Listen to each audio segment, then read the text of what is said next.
Alright guys, welcome back to the channel. I hope you can hear me clearly. The wind is going in and out, so the audio might be a little bit distorted. So, welcome to the channel. Subscribe. Don't think about it. Just do it. Alright, so this is my 92 F-150.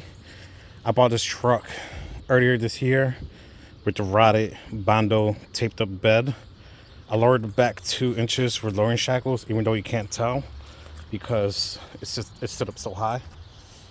I put a roll pan and I raised the tow hitch up, put an LED light for the license plates there. I think it's pretty cool. Still looking for a bed. Well, I need a bed. I haven't really been looking. The interior of this truck is in pretty good shape, except the headliner.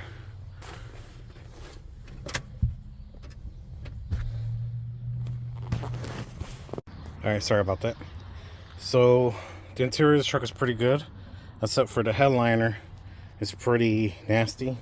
I got a new material here that my wife bought me, so I can redo the headliner. The seat is in pretty good shape. It just has like certain spots that got glue. I don't know, it was ripped and they try and glue it up. Same thing over there, but other than that, it's pretty good shape. I put new 6.5 speakers with some dynamite behind the door, so when you close the door, it's more silent and not, sound like a can with bolts in it. Same thing on the driver's side, new door speaker and insulation. Boss head unit, cheap one from Amazon. Back here I have a little, I think it's like an 8-inch sub from Amazon, the cheapest one possible. I think it was like 80 bucks. So the sound system sounds pretty good. I tucked up the bumper and I adjusted this headlight because when I got this truck, the grill and the headlight was out of place. The bumper was sagging and I raised it up so it could look nice and tucked.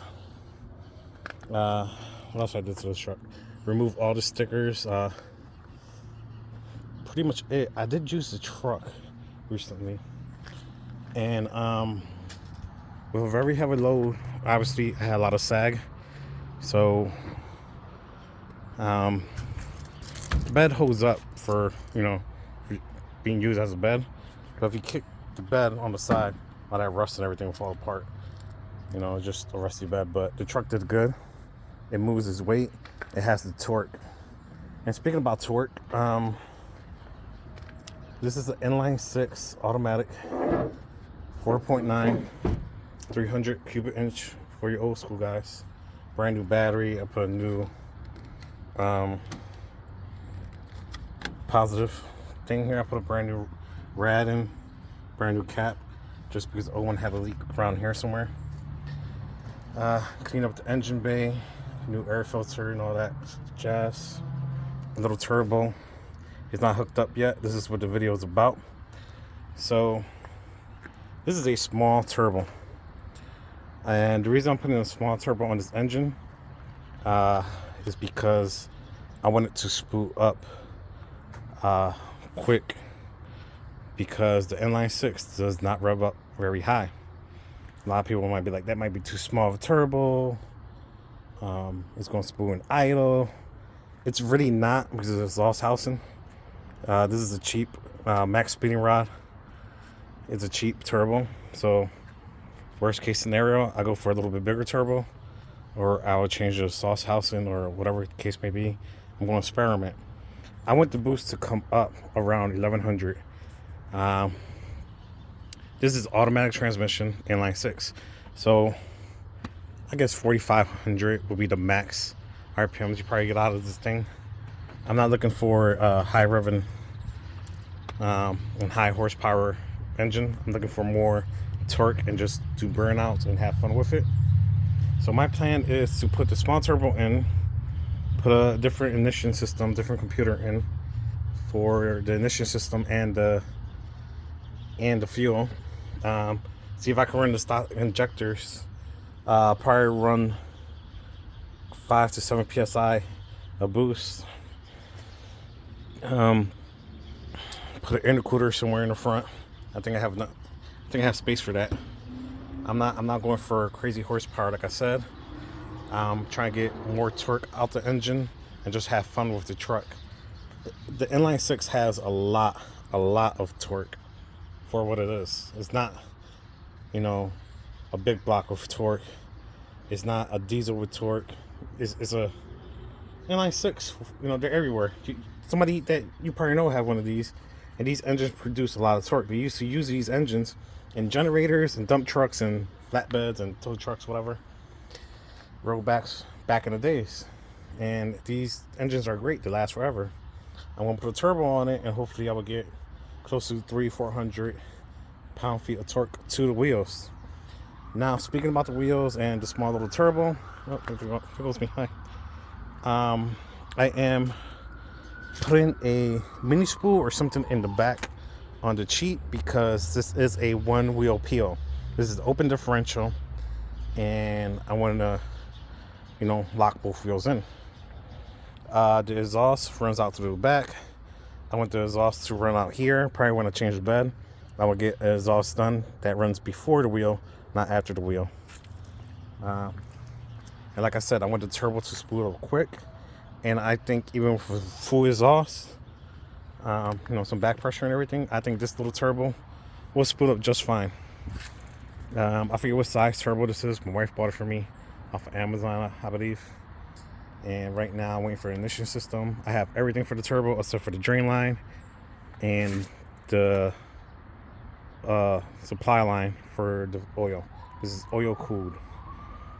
If I had to get like an HX35 max speeding rod or whatever it is, I forget what size it is off the top of my head, I will put one in if this turbo is too small, because I want something to come up quick in the RPM.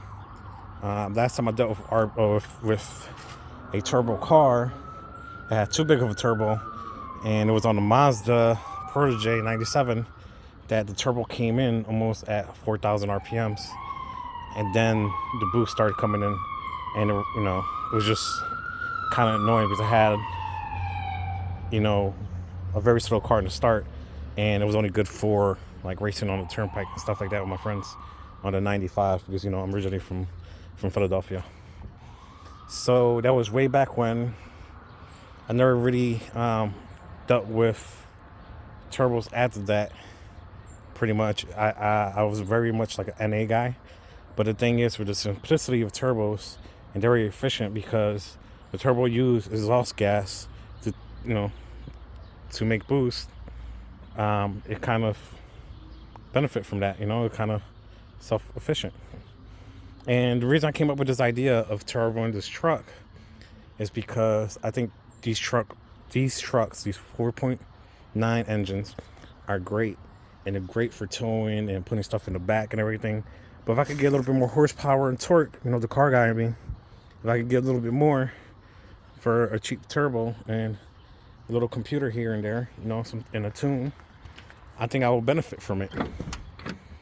Like I said, this truck is heavy. It's bench seat, AC. It's heavy. It's all steel. The only thing lightweight that this truck has now is the fact that I removed the heavy steel bumper and put a roll pan on it. As you can see, the hitch is heavy.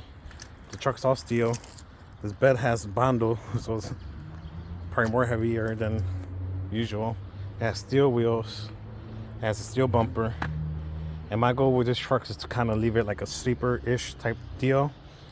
It's going to be fast-ish for what it is. I say ish because, turbo, no, not really. It's going to be a little bit faster than what it is. And I just want it to do good burnouts. And, once I get the bed and everything painted, I just want it to perform a little bit better. One thing I want to do is I want to keep the AC. I'm going to do the smog pump delete. This still has a smog pump on it.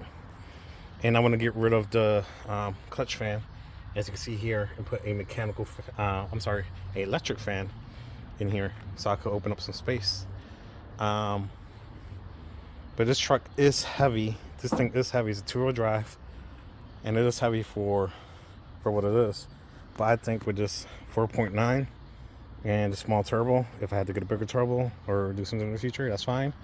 But I just want this thing to make 300 to 400 pound-feet of torque. That's my goal. I don't care about horsepower. Like I said, I want this thing to leave off the line on the street and do good burnouts. So there goes your update.